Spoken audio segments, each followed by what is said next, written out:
réew bu Sénégal on va peut-être commencer par s'arrêter ci candidats yi xam nañ seen tour naam mais au-delà on va au-delà. ginnaaw candidats yi ñoom ñooy ñan. voilà c'est ça exactement et puis ce qu'ils proposent. waaw je pense que campagne électorale sax loolu moo ko tax a jóg dëggantaan. pour li ñuy wax la rencontre entre un homme et son peuple. c'est vrai que péripétie wu élection bi demee na noo xam ne jëlal na temps bu bëri nit ñi ba xëy na duggaguñu ci fond bi réellement. te xëy na peut-être 15 jours tamit dina xat parce que candidat yi aussi enjeu bi nga xam ne moom la ñuy am mooy nan la ñuy defee seen campagne de telle sorte que dem ci nit ñi c'est important. peut-être wax bi aussi c'est important mais parfois ñu jàpp ni ci campagne nit ñi choisir nañ ba pare li ñuy wax indécis peut-être bëriwul fii Sénégal bëriwul indécis amul nag nattuwaay ci xëy na xalaat rek lañ ko jàppee. mën nañ ko waxee noonu parce que Sénégal moo dul def xeetu natt yooyu pour xam ci collège électoral bi ñaata ñoo ci indécis moo tax aussi loi war na dox ay natt. ay sondage yooyu def naa jamono weesu na ñu koy tere. surtout sondage électoral. je pense que xëy na am na lu taxoon loi boobu nekk fi mais tey jamono toll na foo xam ne boo ko deful sax nit ñi defal ko seen bopp ci internet. ñoom ci seen bopp dañ koy def. voilà ñoom seen bopp def ko xam ko noppee ko. gënuñu ñi nga xam ne ay citoyens lañ te ñoom it war a xam. maintenant jàpp ni bu ñu ko xamee mën na influencer ay nit. c'est dans les deux sens. nit waru ko ragal en fait nit amul lu mu ciy ragal te loolu war na jamono war naa dox ba ñu àgg ci sondage nag nattuwaay la rek parce que ñoom ni ñu koy defee di ko téye ci seen biir bu waree tax ñu joyanti li ñu bëgg wala ñu xam li Sénégalais yi bëgg am na étude boo xam ne mouvement de mes citoyens def na ko ci li préoccupation Sénégalais yi mais tu vas être étonné de voir. C'est une étude très sérieuse quand même avec des professionnels tu vas être étonné de voir préoccupation yi sénégalais yi jàppate teg ko yu njëkk sécurité loolu daf lay won ni nit ñi quand même bëgg nañu kaaraange problématique gu kaaraange sécurité parce que aussi nit looy dund sa waay bu fekkee ni sa fit dalul doo am jàmm mu ngi mel ni ñuy wax ni jàmm ci la lépp xaj mais baat boobu sénégalais yi dañ koy dëggal à travers des études documentées xëy na besoin yeneen yi aussi mooy besoin wu protection sociale mais protection sociale soo ko waxee yóbbaale nga santé parce que protection sociale laal na santé laal na aussi maanaam nekkin bu tabe ci biir dëkk bi nga xam ne aussi yi ngay soxla mën nga cee jot yooyu nattukaay la yoo xam ne nii ci campagne électorale bi peut-être candidats yi xamoon sénégalais aussi xam naka la ñuy sérieux seeni problématique ça aurait été important maintenant ci candidats yi 19 lañu loolu xam nañ ko seen tur yi ni nga ko waxee naata noonu la aussi xam nañ ko mënoon nañoo lim tey les yeux fermés les 19 candidats defe naa ni ren peut-être pour la première fois. mais xëy na processus bi moo demee noonu. élection yi fi jaar yëpp daan nañu am ay candidats yoo xam ne ca cëppaandago lañ naan waa kii kum am na fi amati fi jarul ñuy jaar ci tur yi parce que bon loolu passé na mais bi yoon amu ci koo xam ne da nga naan kii kan la ñëpp. c'est-à-dire miin nañu leen quoi en fait si processus bi xëy na nag processus ni mu demee moo tax parce que yàgg na gudd na. compliqué na donc on a eu le temps de s'habituer et de les connaître chapelle yi fi nekk ñi fi nekk ñëpp visage yi defe naa ni buñ ñu newoon sax ñu lim leen mën nañ leen a lim les yeux fermés wute nag yeneen élection yoo xam ne wax dëgg daan na am ya nga naan waa kii fu mu jóge wala fu mu bokk ak nan la def ba yegsi fii xëy na parrainage bi tey sauvé nañu ci loolu même si on avait moins de candidats de par le passé mais daan na am kenn koo xam ne moom dana fël ñu naan kii fu mu jóge su weesoo loolu ils sont 19 moyenne d'âge c'est important aussi c'est important ñu xam ñi nga xam ne ñooy wut Sénégal 35 ans moo ci gën a ndaw suñu Benjamin bi Pape Djibril Fall 35 ans dem nañu nag ba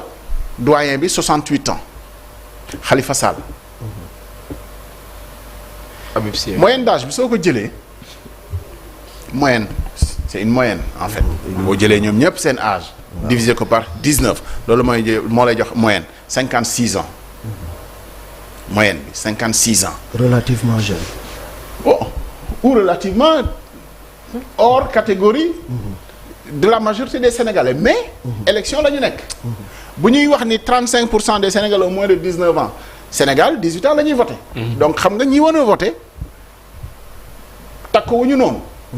donc est-ce que ñooñu da nga leen di génne ci préoccupation li nga xam ne mooy préoccupation wu majorité bi te ñi koy incarne peut-être nekkuñu ci catégorie âge boobu. c'est des questions mais mënoo ne rek puisque moyenne bi ñi ëpp ci Sénégalais yi moins de 19 ans lañ kon moins de 19 ans mooy diriger loolu mënul nekk. parce que 19 ans yooyu xëy na ñuy am 18 moins ñooñu mënuñoo bokk ci élection mënuñoo voter. mënuñoo ni électeur ni éligible. donc loolu ay ratio la yoo xam mais yooyu c'est des statistiques pour perspective pour projection ni ñu koy corriger aussi mooy dugal ci seeni staff ay jeunes waxuñu ni jeune rek moo mën a xam préoccupation wu jeune c'est pas du tout ça mais xëy na bokk na ci am ay ci catégorie yooyu am jeune ñu mën a remonter mën a wax ak aussi ak seeni moromu jeune parce que il est vrai que langage yi bokkul loolu bu fekkoon ni campagne bu professionnel moom la ñu am di candidats yi dinañ am ay porte-parole jeune dinañ am ay porte-parole troisième âge boo am nañu ko ci am dinañ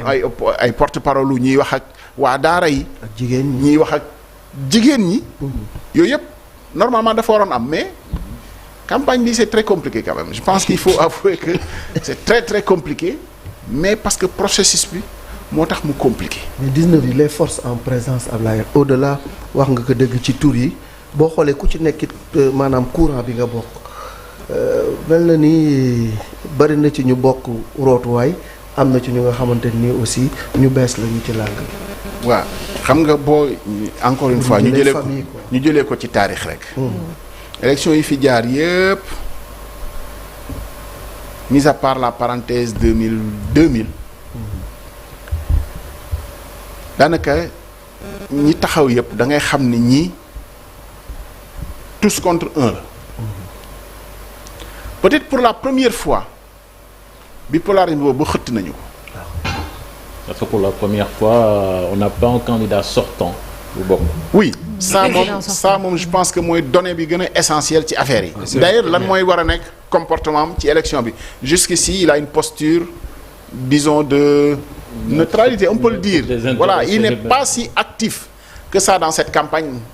présidentielle il aurait pu rien ne lui interdit d'être actif il aurait pu mais manifestement c'est pas sa posture en tout cas ci campagne bi nii gisuñu mu actif mu nee mu actif waxuma ni faral candidat am waxuma ni dimbalewu leen mais actif mooy nga fës ci taq ci rip manifestement c'est pas sa posture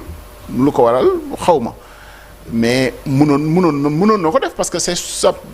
dara terew ko. pour le moment peut-être. voilà pour le moment mais xam nga campagne bi comme ñaari semaine rek la dafa gaaw trop. loo fi deful ci première semaine boo ko bëggee rattraper sax finalement précipitation lay nuru mais encore une fois c'est peut-être pas ça le débat mais cette donnée elle est importante que ni nekkul candidat président sortant nekkul candidat nga jóge ci loolu dans un même camp d'abord de la majorité. am nga fa plusieurs candidats yoo xam ne sañ nañoo njortu ni en cas de deuxième tour comme li doon xew avant nga xam ne danaa am sax un pacte candidat yëpp signé ne en cas de second tour je m'engage à soutenir le candidat de l'opposition le mieux placé. bi yoon mënoo am unanimité boobu ci opposition bu ma nee opposition mooy ñi jàkkaarloo ak candidat majorité bi yëpp tey boo bëggoon a def loolu di nga gis les lignes de démarcation parce que xalaat nañu ni et puis je pense que buñ ca yeggee dana leer am na ñoo xam ne peut-être famille bi ñu bokk soutenir encore un candidat de la majorité ak bu mën di doon parce que majorité bi lay xam nañu ñan la ak ñi ci bokk ak ñi nga xam ne bokkoon nañu fa te génn bu yàggul peut-être ñooñu delluwaat moo gën a jege ci ñoom que peut-être dooleel opposition bi nga xamante ni moom yàgg na ci opposition bi. kon da nga bëgg a wax ni élection yi doon passé à chaque fois le candidat sortant su demoon deuxième tour c'est déjà synonyme de défaite. Et donc là ce sera pas le cas même s'il y a un candidat quand même de la coalition au pouvoir. bu alors bokkee élection yi. évidemment élection yi Sénégal yi fi am ci alternance bëriwul depuis 2000 la 4 élections moom la ñu fi def mais fu candidat demee deuxième tour référendum nañu ko. fu président sortant demee. fu président sortant demee deuxième tour référendum nañ ko pour ou contre daaneel ko ñaar yi nga xam ne président sortant rëcc na mooy bi muy gagné au premier tour. Ablaye Wade. 2007. 2007. Macky Sall président Macky Sall. 2019. ñoom ñaar ñëpp ñu ngi gagné bi ñu yóbboo le candidat sortant au deuxième tour. Ablaye Wade bi mu yóbboo Abdou Diouf deuxième tour la ko gagné parce que ñëpp a ko sot. Macky Sall bi muy gagné Ablaye Wade daf fexe rek ba yóbbu ko deuxième tour. ñëpp jàppale ko. donte candidat majorité présidentielle moo jiitu woon ci premier tour bi mais il a réussi quand même à inverser la tendance parce que dans l'histoire politique aussi et c'est documenté quelqu'un comme Khadim Bamba Diagne qui a écrit comment votent les Sénégalais à travers son livre da ngay gis ni deuxième tour très souvent les consignes de parti là sax leader bi am na loo xam ne su ko campagner ci élection bi bu bëggee joxe consigne bu jëm feneen nit ñi duñu ko topp loolu c'est des faits en fait bu wootee opposition ba ñu dem ci deuxième tour bi mu jàppale majorité bi en général du ko yokkal benn voix et ça c'est des faits Abdou Diouf n'avait presque pas augmenté d'une voix entre le premier et le second tour. Malgré le soutien de Djibo Ka. Oui très important d'ailleurs Ablaye Wade tamit bi muy ñëw ci deuxième tour bi pratiquement yokkul voix donc moo lay wan ni leader am na ñuy campagne bu ñu joxoñee seeni nit am fu ñu leen yóbbu te neexu leen. ba deuxième tour mu brouiller piste yi liñ ciy jàngat mooy nit ñi ñoo moom seeni carte ñoo xam fu leen neex ñuy xool mais c'est valable dans les deux sens attention mën nga gis ko campagnal opposition ba nga yaakaar ni moo radical mu dem rejoindre la majorité c'était le cas de Djibo Ka par exemple comme ni ñu koy waxee les gens ne l'ont pas suivi mën na doon aussi dans l'autre sens on n'est pas à l'abri de surprise on peut penser comment on pense Ablaye Marine Le Pen ak waa Front National bu ñu demoon deuxième tour tu vois des candidats yoo xam ne du ñu joxe consigne de vote mais quelque part dafay mel ni aussi mooy ñu éviter Front National boobu. mais li différent rek mooy il y a une sorte de pacte républicain foofu le pacte républicain se met en place tous contre le Front National foofu s'abstenir équivaut à demander à ne pas voter d'ailleurs quand ils s'abstiennent très souvent il y a un glissement de langage on ne vote pas pour le Front National bon si tu ne votes pas contre si tu ne votes pas pour pratiquement tu votes contre parce que voix bu demul ci moom ci keneen ka lay dem bëriwul ñoo xam ne dañuy abstenir c'est des consignes de parti parce que les clivages sont tels que le fossé est tel que c'est difficile pour certains de soutenir parce que attention soutenir bi mooy peut-être après même vous rentrez dans une logique de gouvernance ensemble parce que soutien bi ça se négocie les gens préfèrent parfois se réfugier derrière juste le pacte républicain pour dire tout sauf le Front National mais Sénégal egguñu foofu on n'en est vraiment pas du tout à dire il y a des non-républicains ou il y a des non-patriotes. D'accord. Attention quand je dis non-républicains non-patriotes je retourne au terme générique kenn moomu ko voilà fi may waxee mooy bu ma waxee républicain buñ ci dégg APR bu ma waxee patriote bi may wax buñ ci dégg Pastef les patriotes voilà je retourne voilà au générique mais loolu c'est stratégie loolu parti yëpp a ko kii Idrissa ñu ngi fàttaliku on l'a rappelé ici à suffisance bi mu créé partem pour créer des problèmes au pouvoir partem la tuddee réew mi attaqué woon nañ ko fi tribunal et tout parce que c'est vrai que réew mi boo ko bëggee féetewoo daf mel ni foo tuddee réew mi rek ñoom nga tudd ñoom waa Idrissa Seck les partis aussi font pareil du temps c'était le socialisme parce que c'était à la mode tuddee woon sa bopp socialisme presque da ngay yóbbaale ñëpp libéralisme ñëw mais tey yooyu yëpp woon ni na mu ngi mel ni dellu nañ ci ay baat yoo xam ne moo ëmb république bi république patriote bon nationaliste on n'en est pas encore là parce que c'est très chargé mais xëy na mën nañ ci mais Ablaye tey jii bu doon def ab taxaw seetlu ci campagne bi nga xam ne candidat yi jot nañu ko def boobaak léegi donte des na mais boo doon xool campagne yewoon ak bu ren sa gis-gis lan la ciy doon. ndeysaan dafa am suñu benn grand muy saalit quoi mu ne mais campagne bi saful yàpp saful jën safagul dara bon. waaw neexagul de wax dëgg yàlla. je pense que bu ñu ko comparé ak yeneen campagne yi évidemment ça draine moins de foule. xumbul comme nu mu waroon xumbee mais il faut avoir de la perspective aussi. dafa am lu ko waral. c'est la première fois ñuy dem élection nit ñi xamuñu ndax dina amam déet. heureusement d'ailleurs pour certains ou pour presque tous. qui n'ont pas sorti leurs affiches de campagne. qui n'ont pas sorti la logistique yi nga xam ne mooy gunge une campagne parce que bu fekkoon ne loo def la avec la date et tout élection peut-être que doo ko changer doo am temps wu changer waat ko mais je pense que les gens ont freiné di bàyyiwaale xel incertitude bi nekkoon ci élection bi même su dee da ngaa bëgg ñu dem ci élection à un moment donné tu te dis ah xëy na du am parce que lii ak lii te loolu vraiment soxlaatul ñu koy nëbb je vous dis il y a eu tellement de signaux pour croire que élection bi du mën a nekk wala du am que xëy na nit bu waree investir dana saay tema koo xaw a téyegum ba mu leer boobu moo tax xumbul parce que finalement gars yi mujj wu ñu mën a jël départ. ñu bari génnaguñu départ bi xoolal en 48 heures la. am na ci candidat boo xam ne ci tukki la nekkoon mun naa ko wax parce que daje nañ Paris au salon de l'agriculture Serigne Mboup par exemple. D'ailleurs décision bi France la ko fekk. mu ngi woon ci yeneen i yitte mais kooku bu fekkoon ne am na contrainte boo xam ne nii moo ko fa tënk xëy na mën na rater début campagne bi mais évidemment bon léegi fenn soreetul. mu ñibbisi mais loolu moo lay wane nit ñi peut-être ñu ngi woon ci yeneen i perspectives. Alors il était au salon de l'agriculture en tant que pas politique mais en tant que président union nationale des chambres de métiers. D'ailleurs ñoom ñooy organiser toujours salon bi donc yooyu gis nga ay yitte la mais yitte boobu mais bi mu ciy nekk xelam du ma génnewoon na xelam ci élection bi mais li fi nekkoon mooy élection du am te xëy na ku mel ni moom ak keneen surtout ñi am yitte waxuma ni am na amul yitte mais am na ñoo xam ne wax dëgg tey en dehors de l'activité politique xamaluñ leen beneen activité donc ñooñu peut-être ñoo xaw a gën a nekk sax ci continuer seen processus équipe du débat Abdoulaye parce que ñi ngi xaar gars yi quand même ci débat programmatique maanaam ñu wax ci seen i programme di leen xaar également ci kenn ku nekk naka nga fas yéene yore réew mi wala lu ni mel mais dafa mel ni débat boobu dañ ko xaw a suufeel wala boobu. Malick et puis on va faire l'offre publique ici on va faire l'offre publique à débat fii. voilà wax dëgg yàlla jàkkaarloo waxtaane programme offre publique à débat fii. Il y en a qui se disent prêts pour ça. Évidemment c'est compliqué à organiser quand on a 19 candidats.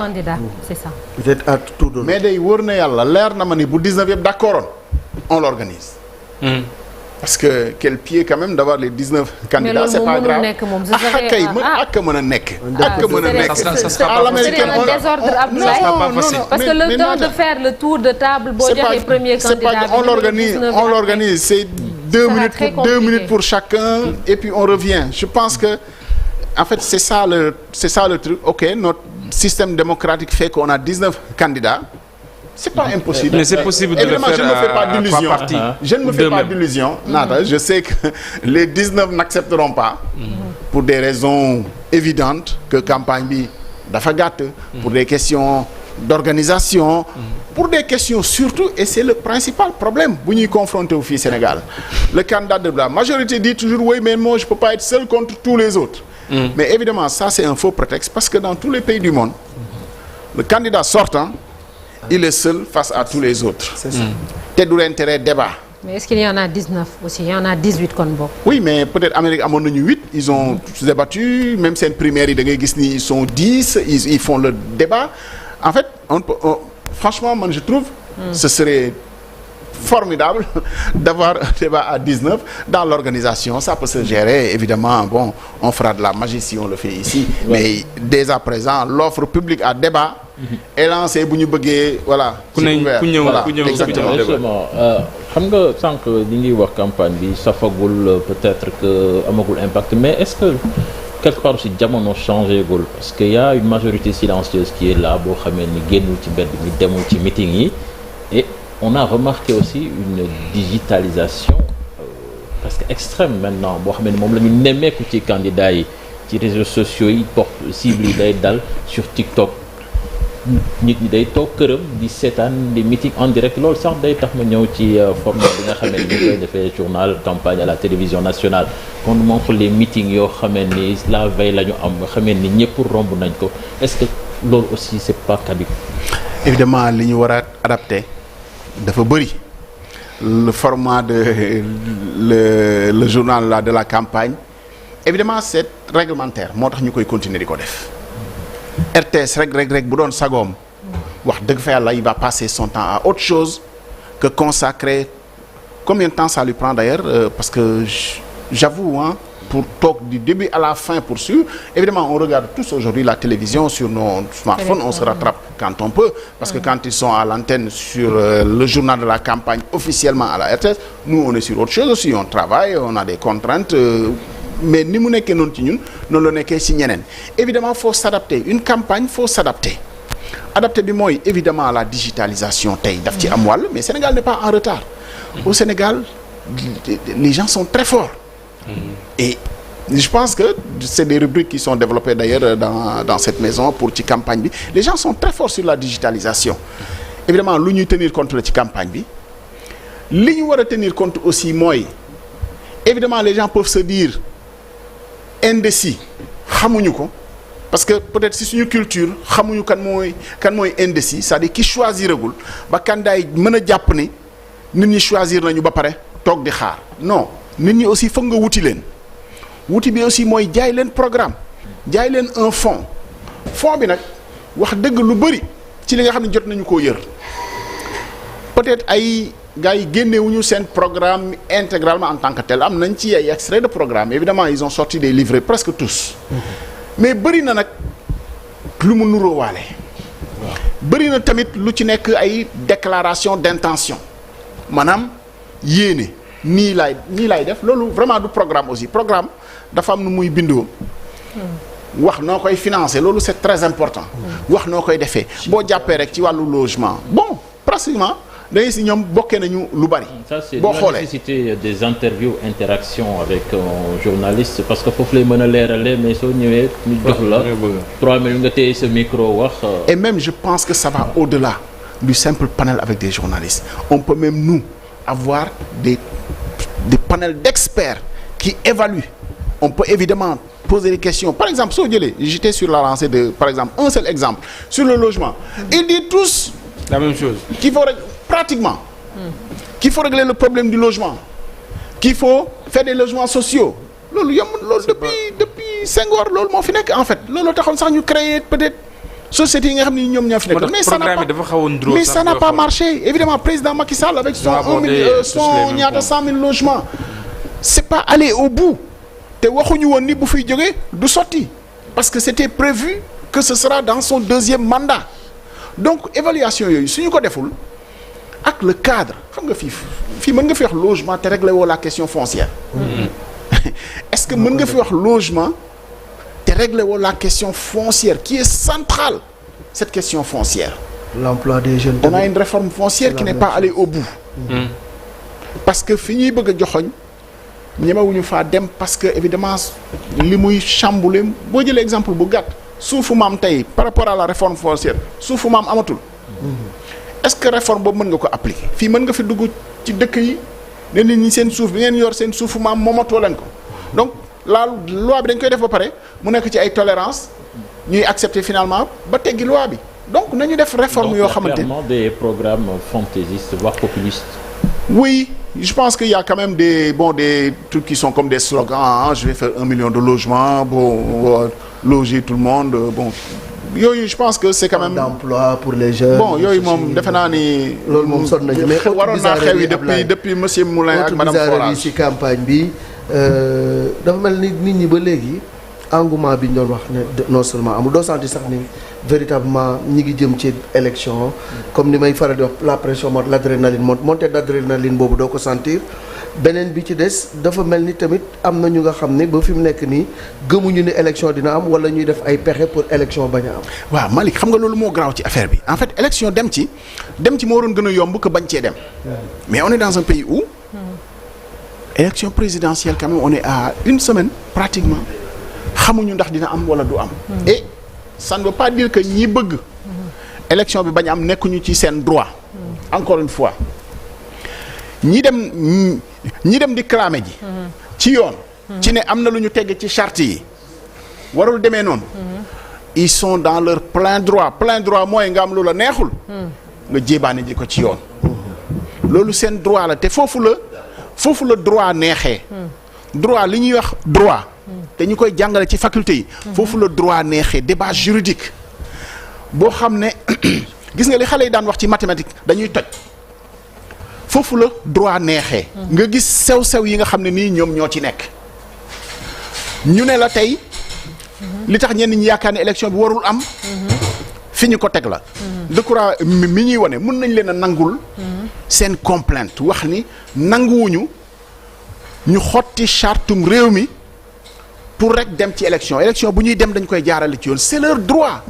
de le dire te ba pare nag ñu dem jéebaane ko fi ñu ko war a jéebaane ne Cour suprême la ñuy dem c'est leur droit loolu kenn mënu koo bañal nit. loolu laay wax bu fekkee mën na remettre en question tout le processus. oui mais gis nga nit principe la. principe du à géométrie variable. mënoon na nit ki tegg nañu yoon waaye bàyyil mu jàll non ku am looy clamer demal ci yoon clamer ko fii on est constant bi ñuy wax ci Karim Wade bi dañuy waxal nañ ko fi mais c'est son droit le plus absolu de contester loolu contestation rek mooy jaar ci wàllu yoon nga am lu la xari nga dem jébaane ko ci wàllu yoon et foofu la yoon neexee nit ñi di toj comme ni ma ko waxee mathématique lañ daan tojee mais ci droit ñuy toj di génnee sew-sew yi nga xam ne moo nekk ci loi boroom xam-xam yi di ci wax di xam lan la ci lu gàtt bu ñu clamé ne Cour suprême waa moom astafurlah conseil constitutionnel. oui on termine. moom moo yor yoon wi moo mujjee te décision am kenn mënu ci dara xam nga loolu lañ fi yàgg dégg mais ñu ne waaye li leen ci jaaxal mooy bi conseil jëlee dafa weddi décision wu boppam encore une fois li ñu wax laay wax te conseil boo gisee considérant yi nga xam ne indi na ko boo taxawee ci 5 bi rek. dafa layal lu tax mu jël décision wu jàpp date mu ne parce que nekkatuñu ci situation bu normale mu constaté carence su président de la république li mu wax laay wax considérant 5 donc moom layal na lu tax mu war a programmer te élection bi ñiy clamé ne waaw comme yow programmer nga ko ba pare lu tax nga weddiwaat sa bopp ci ne kon président moom joxe na datu 24 lu tax nga weddiwaat sa bopp ñëw ci le 24 bi loolu moo neex ci droit encore une fois ñu koy teg ci loo xam ne ni lu ñuy gëstu la yóbbu ko ci wàllu yoon Cour suprême bi war a wax nag ndax moom mën naa weddi li conseil constitutionnel bind am déet nañu tënku rek te déglu mais évidemment pour finir gënul ñu nekk en pleine campagne électorale di am kumpa ci élection dina amam déet man candidat yi ci nekk laa yërëm parce que c'est très compliqué de faire campagne dans ces conditions-là c'est très compliqué d'investir tes moyens dans ces conditions-là parce que loo ci investir bu amul à perte lay doon te kenn waxul ni dinañ la ko rembourser wala di nga ko rattraper waat parce que évidemment bu ñu ko programmé ci beneen yoon li nga def yëpp féete na boor te da nga koy rattraper et c'est très compliqué quand même. Merci beaucoup Abdoulaye Cissé on reste sur le même sujet ak suñu gan egsi na ñu dalal ko.